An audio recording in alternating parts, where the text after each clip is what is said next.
Meus queridos irmãos, que possamos estar imersos na paz do Senhor nesta manhã.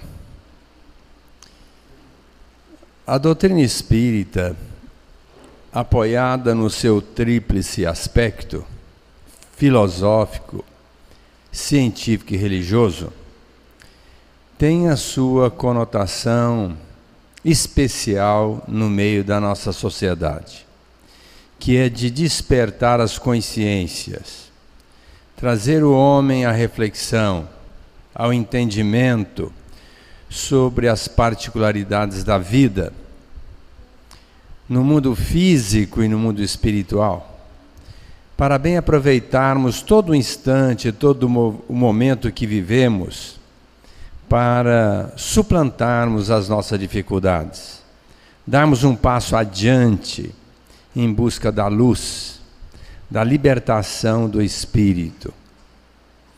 Todos aqueles que travaram contato com os fenômenos espíritas, procuraram estudá-los, a fenomenologia espírita na sua maior expressão, cientistas renomados, muitos querendo provar que a doutrina era um embuste, que era um engodo, se deram a felicidade de se transformarem em espíritas convictos, porque viram que a doutrina transcende até mesmo a ciência. No seu aspecto filosófico do perguntar e responder, nós temos o Livro dos Espíritos, que foi a primeira obra de Kardec, codificada em 1857. Logicamente que a primeira codificação foi num número limitado de perguntas, à metade, mas depois, na íntegra, com 1018 perguntas e respostas inteligentíssimas, dadas pelos Espíritos, a perguntas de extrema inteligência, porque Kardec foi considerado o bom senso encarnado, logicamente que teve a incumbência de codificar a doutrina.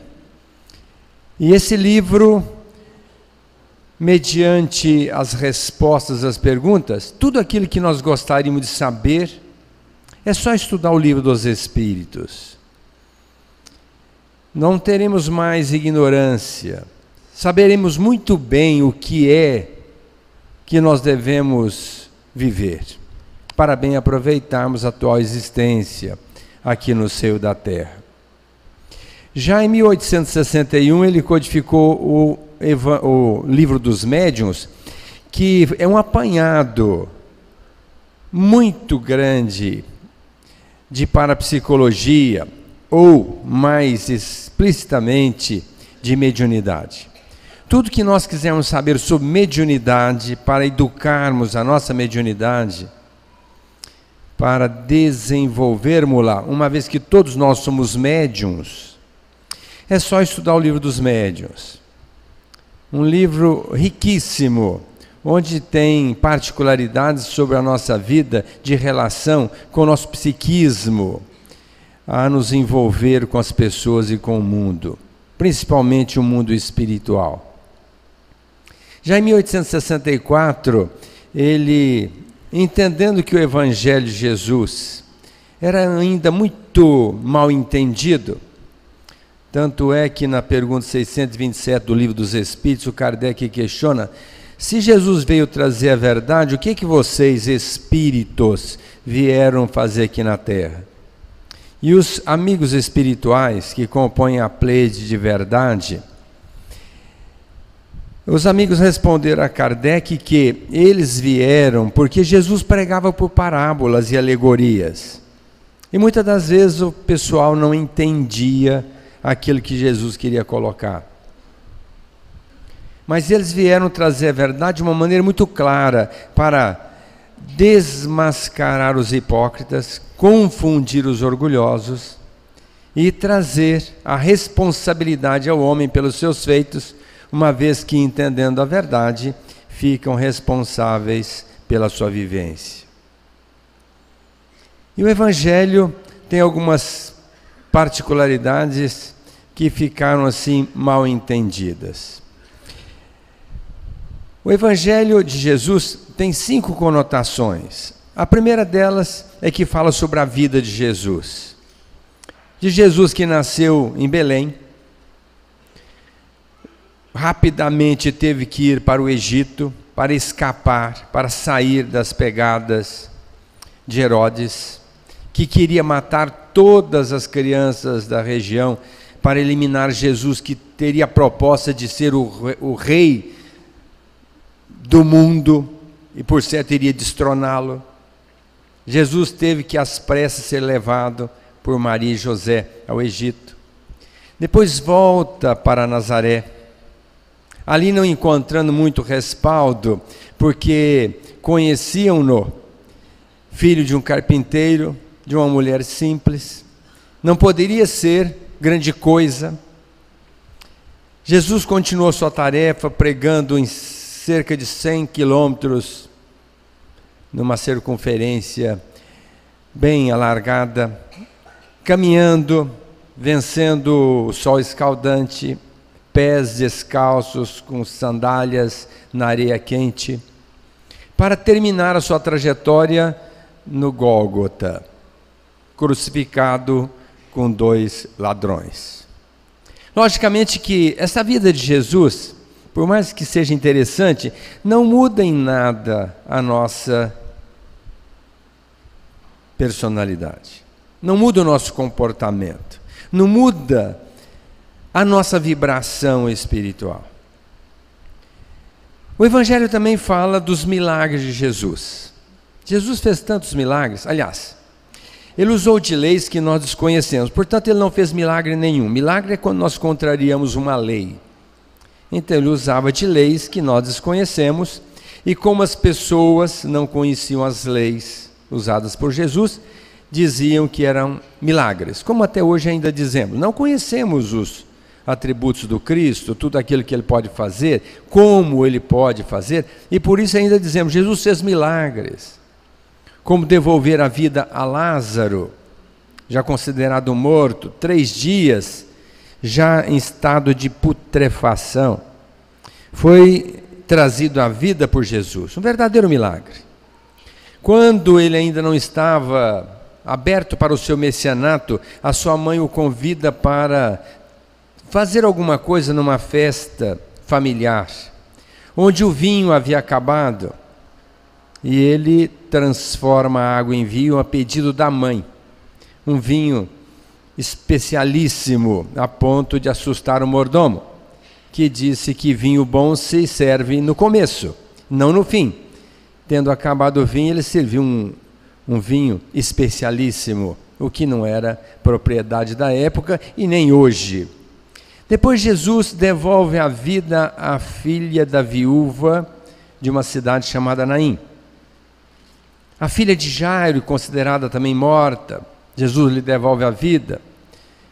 Aquele súdito do centurião, que também foi atendido por Jesus, e tantos outros milagres que Jesus fez.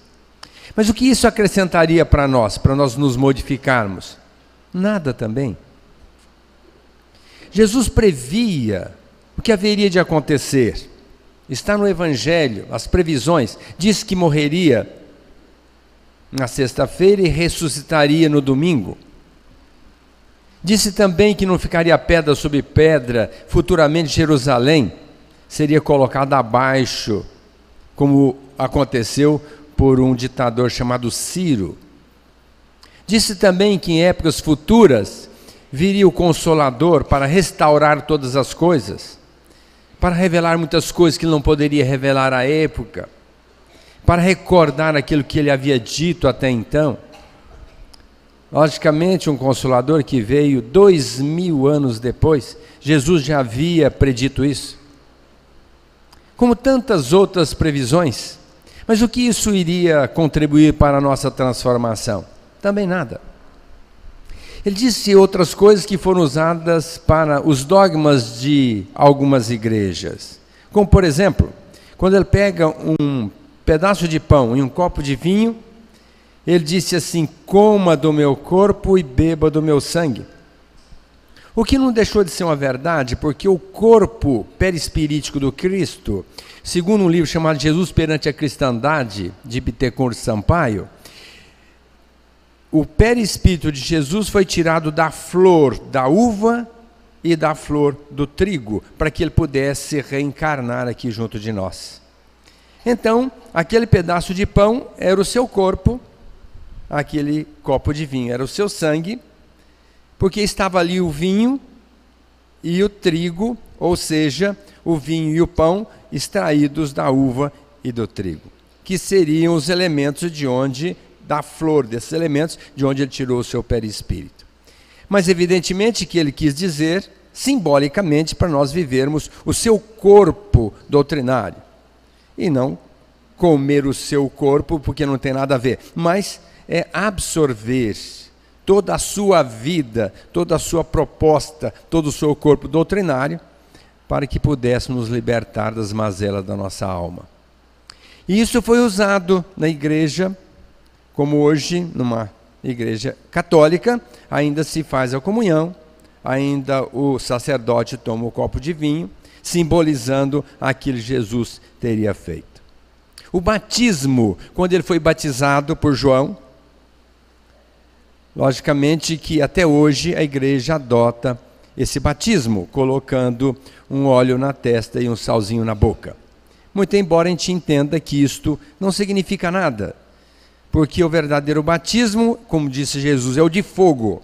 É aquele em que a gente tem que viver realmente o cristianismo, nos tornarmos cristãos, verdadeiramente, porque não adianta batizar numa igreja e nunca mais voltar e nem travar contato com o Evangelho para depreendê-lo e vivenciá-lo em suas respectivas vidas. O que isso acrescentaria para nós, em termos da nossa transformação? Nada. Por isso Allan Kardec, o bom senso encarnado, não se preocupou em analisar esses elementos. A vida de Jesus, os seus milagres, as suas predições e esses fatos que foram usados pelas igrejas para os seus dogmas.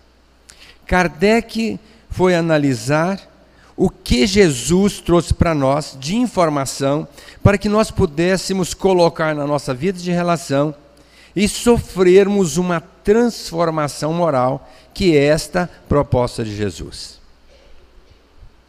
E por isso submeteu as apreciações de Jesus à análise dos Espíritos e codificou o Evangelho segundo o Espiritismo, que nós sabemos ser hoje o maior tratado de autoajuda.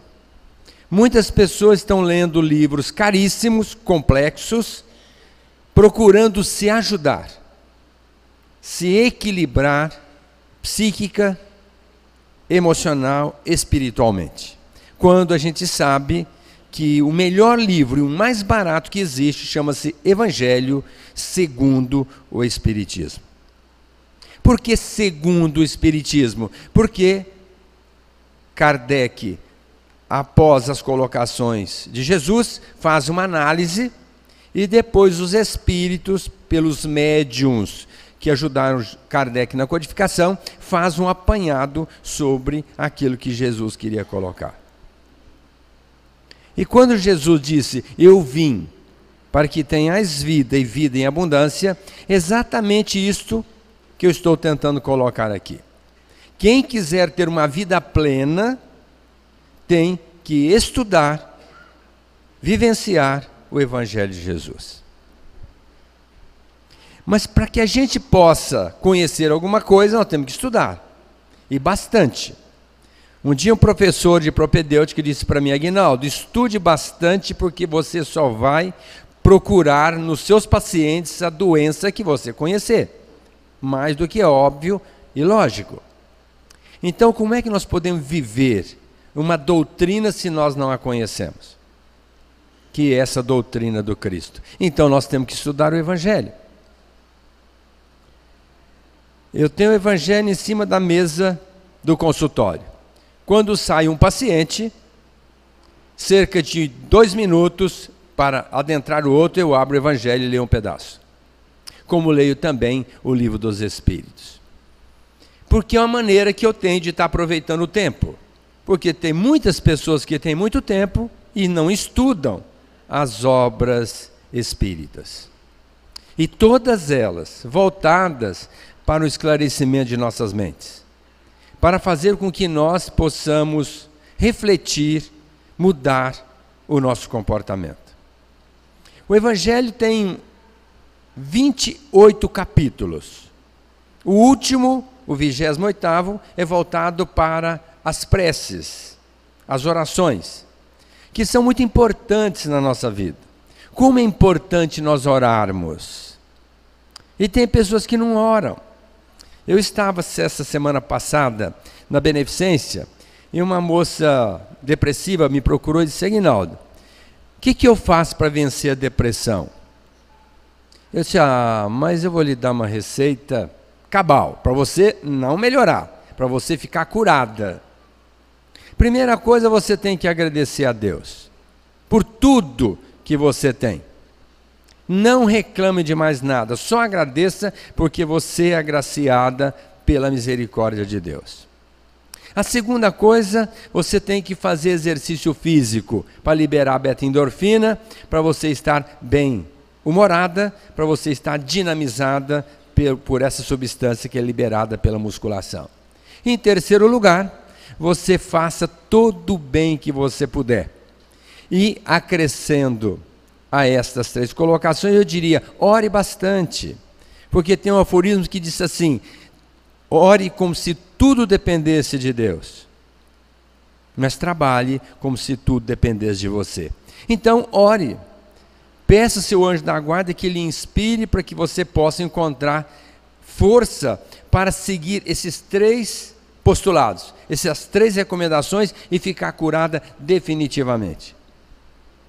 Ela voltou-se para mim e disse assim: mas o senhor ora? Eu falei: 3 vezes por dia. Nossa, tudo isso? Eu perguntei para ela: mas você não ora? De vez em quando.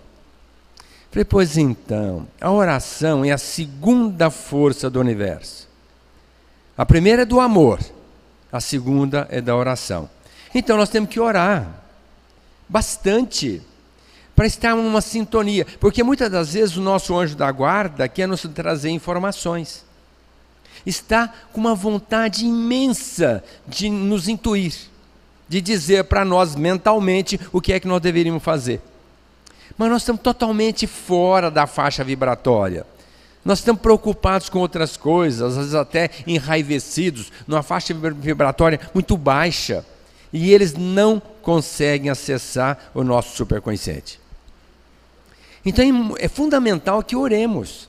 E no último capítulo, então, Kardec fez um apanhado de preces. A prece não tem que ser repetida.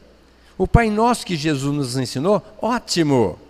Quando a gente coloca a nossa mente naquilo que nós estamos falando, que é um comprometimento nosso com o Pai, de estarmos vivenciando totalmente aquilo que Ele colocou, ótimo. Mas não fazer a prece decorada, sem mentalizar, só colocando da boca para fora.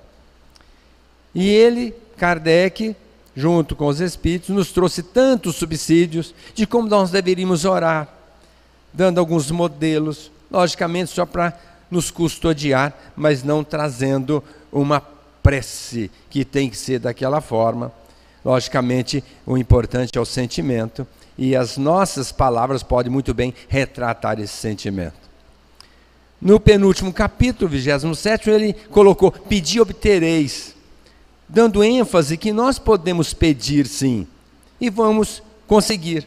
Agora, precisamos ter muito cuidado do que é que nós vamos pedir, porque às vezes a gente pede coisas que não devemos pedir, e vamos conseguir. Ele disse assim: pedi, obtereis, batei, abrir-se-vos-á, buscai e achareis. Agora, o que nós estamos pedindo, onde nós estamos batendo, e certamente iremos encontrar. Então, ter muito cuidado para estar pedindo coisas essenciais. O pão nosso de cada dia. É evidente que é o pão de todo dia para atender a nossa necessidade material. lógico, de todo dia, mas é também o pão da alma. A gente fazer uma análise, uma reflexão, o que é importante para o nosso espírito? Porque a humanidade hoje vive mais a matéria do que o espírito, a materialidade do que a espiritualidade. E nós temos que agora, entrando na era do espírito, que é esse milênio que nós estamos vivenciando, nós temos que começar a adentrar essa complexidade do espírito e torná-la bem simples. Porque viver espiritualmente é buscar a essência do Espírito e colocar na nossa vida de relação para estarmos de posse de um reino de Deus que, segundo Jesus, está dentro de nós. Na medida em que a gente é mais verdadeiro, mais justo e mais amorável. No Evangelho segundo o Espiritismo tem um tópico, um dos capítulos chama Estranha Moral, que eu acho fantástica. Esta estranha moral, porque se não é analisada pelos Espíritos, nós vamos ficar perdidos, porque Jesus disse assim: quem não odiar o pai, a mãe, o filho, a filha, o irmão e a irmã, não serve para ser meu discípulo. Em primeira instância parece um absurdo, Jesus disse isso? Disse, quem não odiar, não serve para ser meu discípulo. Mas como pode Jesus ter dito isso? Não é possível. E lá vem os Espíritos explicando que odiar, na linguagem hebraica, no semítico, que era uma linguagem da época, odiar significava amar menos. Tanto é que em Gênesis, num dos livros de Moisés, está lá: Jacó amou mais Raquel do que Lia. E Jeová, percebendo que Lia era odiada por Jacó. Então veja, odiada significava menos amada. Então Jesus disse assim: quem não amar menos a esposa, o esposo, o filho, a filha, o pai, a mãe, do que a mim, não serve para ser meu discípulo, logicamente. E quem ama Jesus acima da família, ama extremamente a família. E quem ama a família acima de Jesus, ama muito pouco a família. Então veja que sutileza, uma colocação muito bem postada de Jesus. Uma outra colocação que ele fez: eu não vim trazer a paz, eu vim trazer a espada. Eu vim para jogar o pai contra o filho, a mulher contra o marido. Como Jesus veio dizendo isso? Não é possível. Ele não veio trazer a paz, mas a espada, e quer jogar o pai contra o filho contra o pai. Ele disse exatamente isso. Só que os Espíritos vieram explicar. Logicamente que não é a espada, esse instrumento que a gente corta o pescoço dos outros, nem que usa para a guerra. Não. Simbolicamente ele quis dizer que nós deveríamos lutar para defendermos a sua proposta, porque em nome de Jesus a igreja matou muitas criaturas. Logicamente que não é com esta conotação de brigar pela causa do Cristo matando as pessoas, não, pelo contrário. Essa espada é para nós defendermos a proposta verdadeira do cristianismo, porque não é fácil a gente dizer que é cristão. A gente começa a encontrar dificuldade dentro da nossa própria casa. Quando nós falamos que vamos ao centro, a uma igreja, e fazemos isso com uma certa regularidade, nós somos criticados dentro de casa. De novo. E as críticas são tão acerbas que, se nós não ficarmos firmes, nós desistimos da ideia. Então a primeira guerra que nós vamos travar é dentro de casa, para a gente manter essa ideia de defendermos a proposta crística, de vivenciarmos os conceitos evangélicos em nossas vidas. Toda ideia boa, ela tem que ser defendida. E é essa espada que Jesus veio trazer. Defender a ideia do Cristo. Porque até então, quantos cristãos morreram pela sua ideia? Quantas dificuldades a doutrina espírita teve no começo? criaturas eram repudiadas. Eu mesmo, quando comecei na doutrina, eu era católico, molequinho ainda, frequentava a igreja com a minha família. Do momento que nós nos tornamos espíritas, nós somos proibidos de frequentar a igreja da nossa cidade. Veja que era complicado, não era tão simples ser espírita. As pessoas consideravam os espíritas bruxos. Em frente a uma casa espírita, a pessoa não passava na frente, passava bem longe. Se tivesse que passar na frente, do outro lado da calçada. Os espíritas, os que primaciaram o movimento espírita, tiveram muitas dificuldades. E essa espada que Jesus veio fazer referência, e colocou: a minha paz eu vos deixo, a minha paz eu vos dou, não vou lá dou como a dá o mundo. A paz do Cristo não é essa que a gente espera, eu quero estar em paz, sem problemas. Olha, esqueçam, os problemas existem, são desafios para a gente aprender, crescer, melhorar, aparar as arestas da nossa alma, usando essa espada para brigar contra as nossas imperfeições. Porque nós temos muitas imperfeições que têm que ser lapidadas. Outro dia uma moça chegou para mim, Aguinaldo, você fala em aparar as arestas, o que é aresta? Eu disse para ela, é aquele cantinho que não deixa o móvel encostar, tem que dar uma cortadinha para ajustá-lo.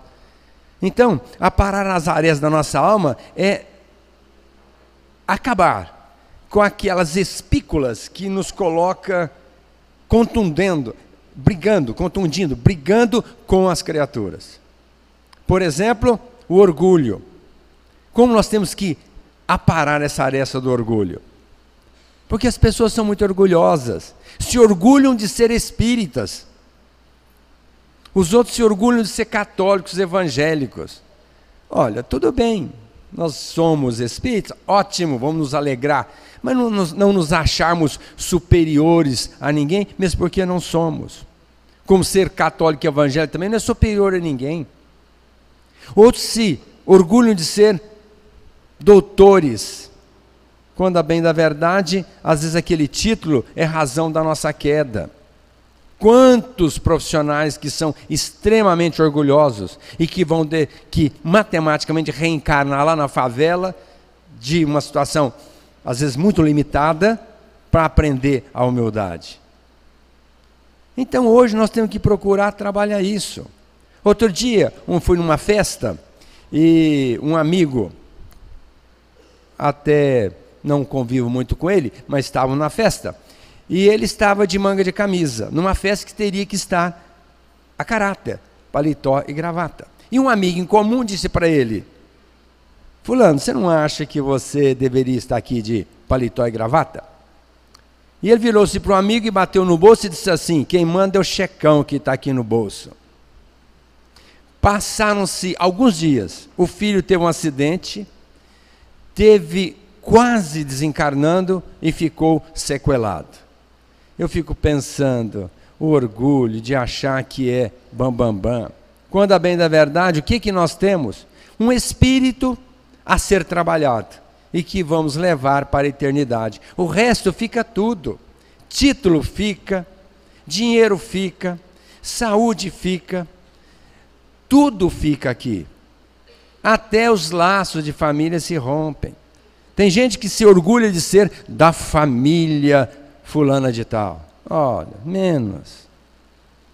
Então esse orgulho é um desastre. E a proposta de Jesus é nós estarmos combatendo isso. O egoísmo, que é outro fato real, é a grande chaga da humanidade. Orgulho e egoísmo. A pessoa egoísta não é aquela pessoa que só não dá nada para ninguém. A pessoa, por exemplo, que senta à mesa em primeiro lugar para pegar o melhor pedaço da comida, isso é ser egoísta. Aquela pessoa que levanta da mesa e não leva o prato para a pia ou lava, é egoísta, que ela está deixando o trabalho para outra pessoa. Eu lembro do Chico Xavier, que um dia chegou em casa e tinha um cachorrinho que estava com dor de barriga. Aprontou uma sujeira que não tinha mais tamanho. E ele foi na ponta do pé, passando por cima da sujeira, chegando de madrugada, procurando seu quarto para dormir. Emmanuel chamou o Chico e disse assim: Chico, onde você vai? Ah, senhor, eu vou dormir, ó, eu tenho que levantar daqui a pouquinho para trabalhar. Falou, Chico, e a sujeira do seu cachorro? Falou, não, mas amanhã minha irmã limpa. Falou, a sua irmã está cheia de serviço amanhã, limpe agora, não seja egoísta.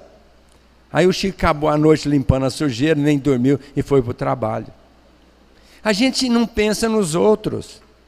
Quando é uma festa, por exemplo, ele sai correndo da igreja para o clube para pegar o melhor lugar. Isso é egoísmo. Quando alguém lança uma setinha para entrar na nossa frente, a gente dá uma aceleradinha para a pessoa não entrar. Isso é egoísmo. Então nós temos que começar a pensar mais no outro. Quando o outro precisa de nós, vamos procurar atender. Só não atender se não tiver de jeito e maneira. E sempre tem. Porque quem não quer arruma uma desculpa, quem quer arruma um jeito. Tem sempre jeito de a gente ajudar o outro. No trabalho, por exemplo, quando um companheiro está em dificuldade, vão ajudar a pessoa que não acabou a tarefa. Eu era molequinho, puxava enxada, e um dia meu irmão me chamou para trabalhar para um senhorzinho que morava próximo da nossa propriedade. E eu tinha mais ou menos uns 7 para 8 anos. E eu disse, não, tudo bem, vamos lá. E eu fui trabalhar. Trabalhei o dia inteiro, carpindo uma lavoura de milho. No final da tarde, todo mundo terminou a tarefa, porque tinha tarefa, uma quantidade de ruas que teria que limpar. E eu peguei 2 ruas muito compridas, e que deram para mim, mas não tinha acabado. No final da tarde, um senhor chegou para mim e falou, Aguinaldo, você quer que eu te ajude? Eu olhei para ele e falei, nossa, o senhor vai me ajudar? Vou. Ah, que bom, eu gostaria. E ele me ajudou. Eu fiquei tão feliz, nunca mais esqueci desse homem. O nome dele, diferente, Clarismindo, nunca esqueci. E ele foi extremamente solícito e eu nunca mais esqueci. Chegou no término do trabalho, eu cheguei para meus irmãos e falei assim, e aí, não vão me pagar? Eu falei, não, Aguinaldo, isso aqui é uma demão. Eu falei, o que é isso? Não, demão a gente trabalha para ajudar os outros e não recebe nada. Eu falei, meu Deus, eu não teria vindo. De jeito nenhum. Vocês teriam que ter me falado. Você acha que trabalhei o dia inteiro e não vou receber? Não, você não vai receber. Veja que o egoísmo está encalacrado dentro da gente, desde molequinho. Aguinaldo, você não vai receber. Eu fiquei tão chateado, fui para casa com aquela enxada que pesava 10 vezes mais quando eu vim para o trabalho, porque trabalhei o dia inteiro e não recebi nada. Mas o tempo traz tantos caprichos, né? Um dia eu estava lá na minha terra, no começo que eu cheguei em Rio Preto, eu trabalhava lá, ia no final de semana trabalhar para ganhar um dinheirinho, para poder passar a semana aqui, que eu não tinha cliente nenhum. Então eu voltava, gastava durante a semana, voltava no final de semana, trabalhava lá, pegava um dinheirinho e vinha aqui durante a semana para poder continuar trabalhando aqui em Rio Preto. E num certo dia estou lá, entra o Clarismindo, dobradinho. Aguinaldo, eu estou com uma dor tremenda. Aí eu disse assim, ó, tudo bem, vem cá, vamos dar uma olhada. Ele estava com uma úlcera perfurada. Eu disse, vamos para Rio Preto. Coloquei o Clarismindo no carro, trouxe aqui para Santa Casa e operei. Logicamente que eu devolvi o favor que ele me fez. Isso foi muito bom, porque a solidariedade eu acho que é a tônica da vida. O Evangelho de Jesus está todinho voltado para a solidariedade. Tanto é que ele colocou, quando fizerdes a um dos pequeninos, é a mim que o fazeis. Então a nossa proposta é de estar fazendo alguma coisa pelos outros. Não é só ficar sentado dentro de casa, egoicamente raciocinando, egoisticamente agindo e não fazendo nada. A grande maioria, quase absoluta da humanidade faz isso. Poucas são as pessoas que vêm a uma casa, uma instituição e se propõem a se doar algo de si para os outros. Quando a gente pede às vezes para vender uma pizza, R$18, é um dinheiro voltado para nossas obras assistenciais.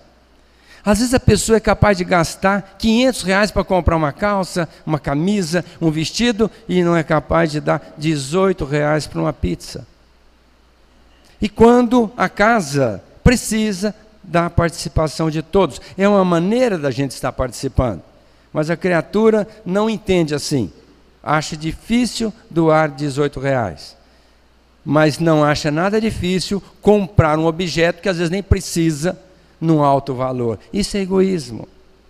E nós temos que começar a vencer isso dentro de nós, porque nós só vamos nos libertar quando nós vivemos a proposta crística, a sua verdade, que é o amor, que é a justiça e que é a verdade.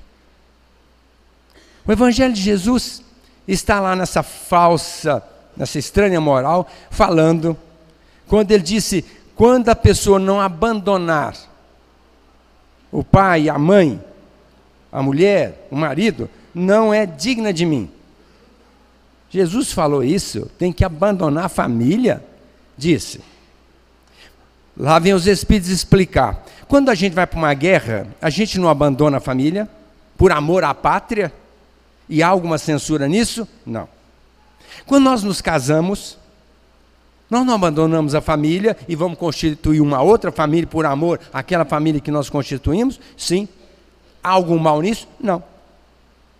Então, quando Jesus disse que quem não abandonar a família não é digno dele, ele quis dizer exatamente isso. Tem pessoas que se justificam dizendo, não, eu tenho que pensar na minha família, o resto, olha, tudo bem, vamos pensar na nossa família, mas vamos pensar também na família dos outros. Vamos pensar na proposta crística, que é exatamente nos olharmos universalmente como irmãos. Um dia, um discípulo chegou para um sábio e perguntou assim, como é que a gente faz para distinguir a noite do dia? E o discípulo perguntou e ficou esperando a expectativa e o sábio silenciou. Porque o discípulo sempre é ansioso e o sábio é sempre muito calmo, tranquilo. E a gente sabe que para depreender uma mensagem é bom que a gente esteja no estado alfa, não no estado de ansiedade. A gente não consegue reter aquilo na nossa memória. Então o sábio ficou calado. E o discípulo na ansiedade disse, Senhor, talvez seja quando nós conseguimos distinguir entre a raposa e o cachorro? Distinguindo entre a noite e o dia? O sábio continuou silente. Aí o discípulo, na ansiedade, disse de novo, Senhor, seria quando a gente conseguir distinguir entre o pato e o marreco? O sábio continuou silencioso. E o discípulo, ansioso, querendo escutar a resposta, pensando assim, bom, então não está na semelhança, coisa e tal, eu vou mudar o esquema. Seria a distinção entre uma árvore e um espinheiro? O sábio continuou calado. Aí o discípulo pensou, agora eu tenho que ficar quieto, né? O homem não fala. Aí ficou quieto. Aí o sábio disse para ele, meu filho, para a gente saber distinguir entre a noite e o dia, é só nós olharmos para o ser humano e entender que ele é nosso irmão. Porque aí vai surgir a luz. Até então era treva, quando você não entendesse que a criatura é sua irmã. Do momento que você entende, surge a luz do entendimento, a luz do amor, a luz da solidariedade, a luz da compreensão, a luz da valorização, a luz do respeito. Aí sim você vai conseguir distinguir entre a noite e o dia. Então nós temos que olhar para o outro e entender que ele é nosso irmão. E quando isso acontecer, o reino de Deus vai estar instituído dentro de nós. Porque a gente acha que o outro é nosso irmão, mas o trata mal, com desrespeito, com irreverência, com descaso. A começar que basta a gente chegar num lugar bem vestido, a gente é muito bem tratado. Se chegar mais ou menos, a gente é tratado mais ou menos. É assim ou não é? Eu chego de branco, como normalmente eu chego nos lugares, a pessoa já coloca o tapete vermelho, não por mim, pela roupa branca, aí um médico, grande coisa. Mas se eu chegar lá vestido a paisano, o nego nem olha. Que diferença faz uma roupa branca e uma roupa normal? Teria que tratar as criaturas igualmente. Ontem eu cheguei numa loja que estava fechando. Queria comprar umas coisinhas para o aniversário de um netinho. E aí, o que aconteceu? Cheguei para o rapaz e falei, você pode me vender? Não, nós estamos fechando. Você sabe me indicar uma loja que esteja aberta, que tenha aqui coisas de criança, de festa de criança, que eu possa ir? Não sei. Eu falei, puxa vida, e agora, né? Dei uma voltinha, coisa e tal. Lembrei que um dia tinha passado na Avenida Nossa Senhora da Paz. Falei para minha mulher, vamos até lá? Não estamos fazendo nada, não temos nada. Vamos lá. Cheguei lá, a loja estava aberta. Conseguimos tudo.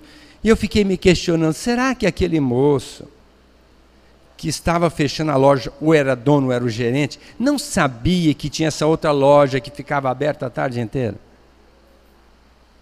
Certamente que sim. Não estou fazendo juízo em causa alheia, mas quero crer que sim, já que ele é do ramo. É a mesma coisa me perguntar, Aguinaldo, tem uma clínica que está aberta aqui em tal lugar? Eu vou saber. Mas ele nem se dignou me dar a resposta na medida. Não, nós estamos fechando, coisa e tal, não me atendeu, e tudo bem. Isto é falta de solidariedade, é falta de olhar como irmão, procurar fazer alguma coisa a mais, ajudar a dar um contributo. Isto é Evangelho de Jesus. E nós temos que ensinar isso para os nossos filhos. Outro dia eu fui fazer uma palestra no IPA, Instituto Penal Agrícola, e tinha um amigo dos meus filhos, e que estava lá. Então ele falou, Aguinaldo, estou feliz de estar aqui preso no IPA. Eu falei, meu Deus, mas como assim? Porque aqui eu escuto falar de Jesus. Na minha casa, eu nunca ouvi os meus pais falarem de Jesus. E eu achei isso muito grave. Logicamente, estava na cadeia. Os Espíritos nos dizem da importância de nós falar para os nossos filhos de Deus. Deus está vendo o que você está fazendo. Então, fique esperto. Nada de ocultuar que não venha a ser revelado. Jesus é um modelo e guia. Trilhe no seu caminho, não fira a sensibilidade alheia. O culto do Evangelho no lar é uma maneira de nós estarmos evangelizando nossos filhos. Trazer nossos filhos para a evangelização do centro, começar muito cedo. Lá em Minas Gerais tem um ditado que fala assim, burro velho não panha trote, não é? A gente quer ensinar o filho depois de grande, passou da hora. Tem que ensinar desde pequenininho a ter respeito pelas coisas dos outros. Fazer ao outro, segundo Jesus, o que nós gostaríamos que o outro nos fizesse. Isso é Evangelho. Então, tudo que nós formos fazer, pensemos primeiro, eu gostaria que fizesse isso para mim? Se dissermos sim, vamos fazer. Se não, não vamos fazer. Eu não gostaria que me fizesse isso. Hoje, eu estava estacionado lá na Beneficência Portuguesa. E queria estudar um pouquinho mais do Evangelho para poder estar falando para vocês. Mas logo me dei conta. Mas se eu ficar estacionado aqui na Beneficência, outros colegas vão chegar e não vai ter lugar para eles. Eu disse, vou sair, vou parar debaixo de uma árvore e o colega vai estacionar aqui. Não me achei no direito de ficar lá lendo dentro do estacionamento, privando um colega que chega e não tem vaga. Não estou me enaltecendo, eu estou apenas dizendo que são pequenas coisas que eu acho que nós temos que colocar na nossa vida. Será que eu agindo assim é legal? Eu gostaria de chegar lá e ter uma vaga? Gostaria. Eu gostaria que alguém estivesse sentado lá, batendo papo, conversando, sem fazer nada, me privando de estacionar? Não. Então, eu saí, vim embora, fiquei debaixo de uma árvore e deixei o estacionamento para outro. Isso são coisas que nós temos que colocar na nossa vida. Isso é Evangelho. E quem vive assim, vive bem, vive muito bem em qualquer lugar. Quem não vive o Evangelho, vive muito mal em qualquer lugar. E esta é a proposta de Jesus. Eu sou o caminho, eu sou a verdade, eu sou a vida. Ninguém vai ao Pai senão por mim. Conheça a verdade e ela vos libertará. Olha a proposta de Jesus. Eu vim para que tenhais vida e vida em abundância. Então a nossa proposta é estudar o Evangelho de Jesus. Muitos espíritos não têm Evangelho dentro de casa. Meu Deus, acreditem. Não tem o Evangelho. Ah, eu tenho. O meu está na cabeceira da cama, não adianta. O Evangelho tem que ser estudado, tem que ser lido, tem que ser folheado. Outro dia uma mocinha chegou no consultório e falou assim: ah, doutor, estou com uma dor de estômago. E a mãe logo foi adiantando: ah, senhor, eu sei por quê. Eu falei: por quê? Ah, porque ela é muito nervosa, doutor. Eu disse: mas tem tratamento para isso. Ah, mas eu não quero tomar calmante. Mas eu não falei que tem que tomar calmante. Mas como é que eu faço então? Leia todo dia o Evangelho de Jesus. É porque quem lê o Evangelho de Jesus, cheira Jesus. Um mecânico, por exemplo, que trabalha com graxa, de tanto trabalhar com graxa, ele cheira a graxa. Pode até passar perfume francês e continua cheirando graxa. A pessoa que estuda o Evangelho, sistematicamente, depois de um certo tempo, ela está cheirando Jesus. A gente olha para ela e vê que ela está diferente. O que está acontecendo com você? Você está diferente. E está mesmo. Outra conotação. Aquela primeira morreu, a nervosa. A outra calma, tranquila, surgiu. Exatamente porque ela está estudando e vivenciando a proposta de Jesus. Eu não sei se a livraria aqui está bem aparatada, né? Mas eu tenho certeza que quem não tiver evangelho vai comprar todos a livraria, vai criar problema lá para o Jadir. Mas se não comprarem aqui, comprem em outro lugar, mas não deixe de ter o evangelho em casa e estudem-no. Porque o evangelho é o livro crucial da nossa vida, retratando a proposta de Jesus. Ele sai lá de cima, enfrenta todas as agruras para nos mostrar o caminho de volta. Então nós temos que entender que é fundamental que estudemos o evangelho para vivenciá-lo. Logicamente que Emmanuel, mentor de Chico, disse assim: estudar Kardec para entender Jesus. Agora eu posso dizer que a estranha moral do Evangelho foi muito bem entendida mediante a informação dos Espíritos trazida pela doutrina espírita. Então não é só estudar o Evangelho, estudar toda a doutrina para facilitar a nossa vida de relação. Portanto, o Senhor Jesus, enquanto a terra luta, sofre e não descansa, e o homem atribulado se exaspera, guardamos-te a vida e a presença na lembrança, cantando o teu Natal perante a nova era. A tua proteção é luz que não se altera, no tempo que se foi e no tempo que se avança. Cada hora contigo é nova primavera, em florações de fé e lauréis de esperança. Glória a Deus nas alturas, canto inesquecível, és tu, mestre do bem, que te abaixa de nível, trazendo a paz, a esperança e o amor aos tutelados teus. Agora, embora haja prenúncio de guerra, nós te amamos, Senhor Jesus, acima das armas da terra, procurando contigo a integração com Deus. Muita paz.